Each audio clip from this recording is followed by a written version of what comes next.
Alright, so a couple of videos ago, I posted a video talking about my brand new guitar, which in that video, or if you haven't checked it out yet, it's on my channel somewhere. I said in that video that I'll be modifying it in terms of putting this EMG81 into that guitar. But then I thought, like, before I do that, why don't I just, show and tell this guitar right here.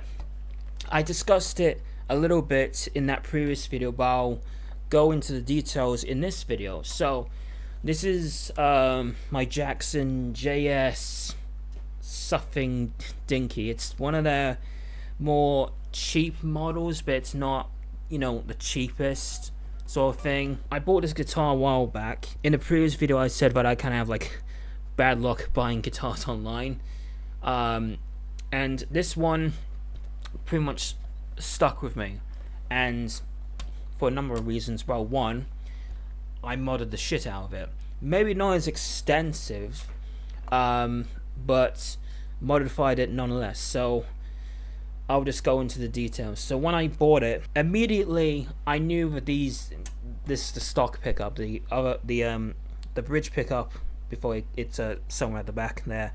But I knew that these pickups were not going to be good. I mean, sure, yes, I could have tried just to see what happens, but when you're paying like not a lot for a, as you know, affordable guitar, you know that like the pickups are not going to be that good. So immediately I changed out the pickups, the bridge pickup, to an EMG81, and I just basically the volume. This is the volume, and this is the only knob that it works. The selector switch and the was volume knob doesn't work at all. And that's what I prefer, to be honest. One pickup, one volume. That's that's all I need. And like neck pickup, it's just more of a more extra, that sort of thing. But I do prefer just a one pickup sort of scenario or whatever. There was a number of things wrong with it. Well, for one, the frets were just all over the place, and also the neck itself. Right, I noticed, because this is as you can see here, this is a bolt-on. I noticed that that the neck was, if you see like the string spacing, or the like how close it is to the edge of the fretboard, I noticed that the low E string was quite close to the edge of the fretboard. It wasn't as bad, but it was something that needed to be addressed. So what I did is that I shimmed it, which is basically just taking a thin piece of like, what you call it, like hard paper, like business cards, that sort of thing, what they're made out of, and I put it in between, like here, and so now, oh no, wait, I think I put it here. Yeah, I put it here. So now it's pretty much at the the appropriate spacing or whatever.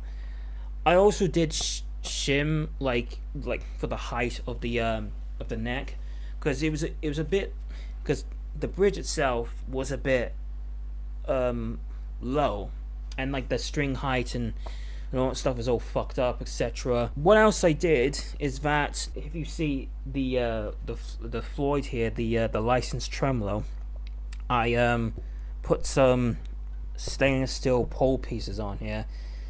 I honestly, I didn't really think it would help the guitar at all.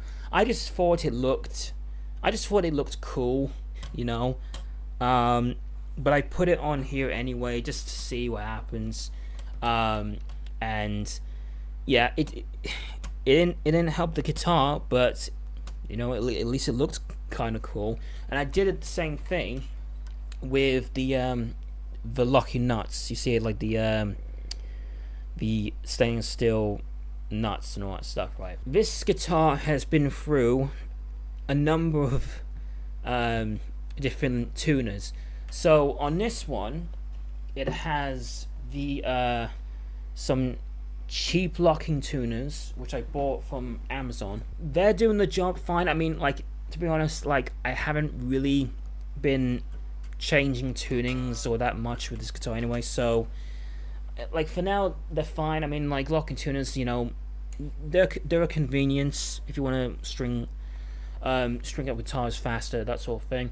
But it had a bunch of different, well, 3 exact like different tuners. So the first one was just like the stock tuners, nothing fancy. They were pretty shit, honestly. And then at one point I had another guitar. It was an Ibanez. It was like from the Iron Label series or something like that.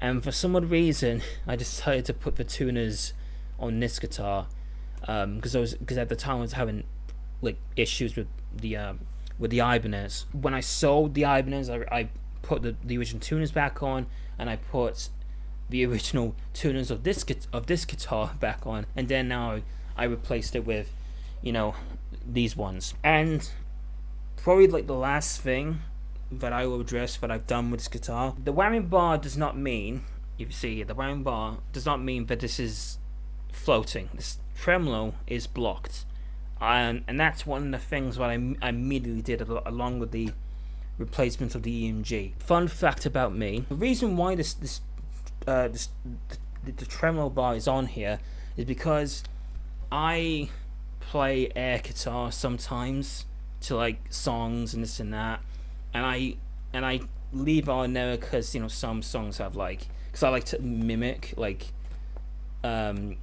you know, guitar playing and stuff like that, and with a Floyd Rose or just tremolo thing, like I can do like pretend to do like dive bombs or whatever. It sounds sad, but like that's something where I like to do. This guitar won't be the same condition as it is now. Like I said before, I will be taking this EMG out of this guitar and putting it into my new guitar, and probably putting the old pickup back in. And yeah, I mean, that'll probably be pretty much about it for this guitar, to be honest. I'll do some playing here and there with this guitar right here, just to give you like the overall sound, or what it sounds like, and this and that. And yeah, that's really about it. So here is my playing.